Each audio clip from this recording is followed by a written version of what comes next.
এয়া গাড়ীৰ ওপৰত উঠি শ্বট লৈ আছো আমি গান্ধী মণ্ডপত সাৰাংগ আৰু অনন্য শ্বট দি আছে আমাৰ এটা গাড়ী মালিকক দুআষাৰ সুধিম এতিয়া মই তেওঁ যে গাড়ীখনৰ ওপৰত যে আমাৰ ডিঅপি উঠি আছে তেওঁ অভিজ্ঞতা কেনেকুৱা এয়া আমাৰ গাড়ী মালিক প্ৰাঞ্জিত আমাৰ প্ৰডাকশ্যন মেনেজাৰ প্ৰাঞ্জিত তুমি মোক এটা কথা কোৱাচোন তোমাৰ গাড়ীখনৰ ওপৰত যে আমাৰ ডিঅপি পৰাগ উঠি আছে তোমাৰ হিয়াৰ ৱেট হৈছে তোমাৰ 85 কেজি সো তোমাৰ ফিলিংছ কেনেকুৱা দিয়ে সেইটো চোৱা নাই মই চাই আছো চিৰিয়েলখন তাতে ভাল হয় ভেৰি নাইস গাড়ীও দি দিম যদি কই বোলে বম ব্লাষ্টিংৰ সিন আছে মই গাড়ীও দি দিম এতিয়া তুমি দৰ্শকক এখন ভাল হ'ব লাগে গুড জব প্ৰাঞ্জিত এতিয়া তুমি দৰ্শকক কি ক'বা দৰ্শকক এটোৱে কম যে আমি ইমান কষ্ট কৰি আছো চাওক দেখা পাইছে আপোনালোকে গাড়ী চাৰি চোৱা নাই আৰু য'ত যেনেকে পাৰে মুঠতে চিৰিয়েলখন ভাল হ'ব লাগে আমি চেষ্টা কৰি আছো বহুত ভালৰ কাৰণে বহুত ট্ৰাই কৰি আছো বহুত কষ্ট কৰি আছো আমি সবে মিলি গতিকে আপোনালোকে যাতে সেই কষ্টটো আমাক মানে হেৰি চাই পেলাই আপোনালোকে চিৰিয়েলখন চাই আমাক হাই টিআৰপি এটা দিয়ক যাতে আমাৰ মনটো আমাৰ প্ৰফুল্ল হৈ থাকে ভাল হৈ থাকে সুখী হৈ থাকো আমি তাৰে কামনা কৰক আপোনালোকে আমাক আশীৰ্বাদ কৰক যাতে আমি আকৌ ভাল ভাল চিৰিয়েল বনাই যাই থাকিব পাৰো এইখিনি মই দৰ্শকক ক'বলগীয়া আৰু ধন্যবাদ প্ৰাঞ্জিত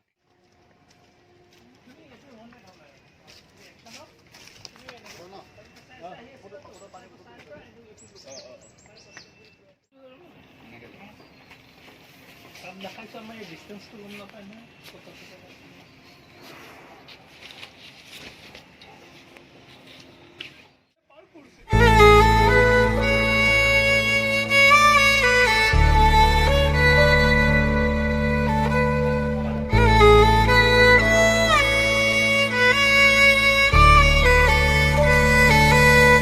হেপাহৰে বাটতে চিনাকি হলো হঠাতে আবেগেৰে অধীৰে মগন হলো দুয়োতে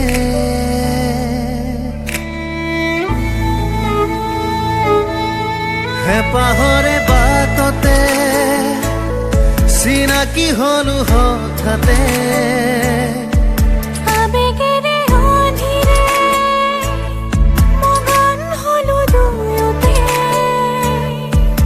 লাহে লাহে বয়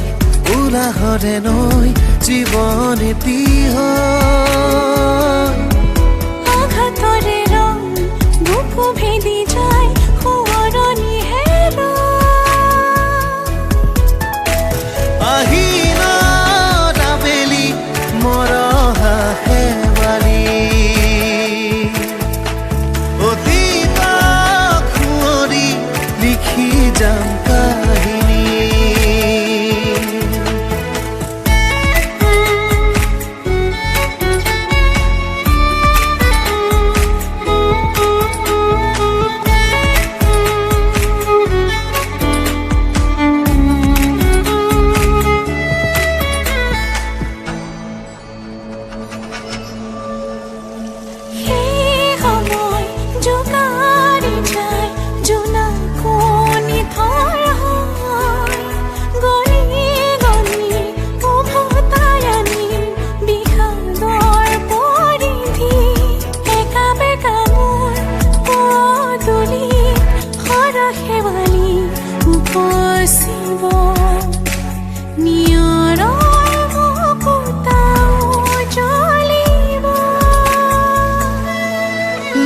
লাহে বয় উলাহৰে নৈ জীৱন এটি হয় আঘাতৰে ৰং বুকু ভেদি যায় সোঁৱৰণি আহি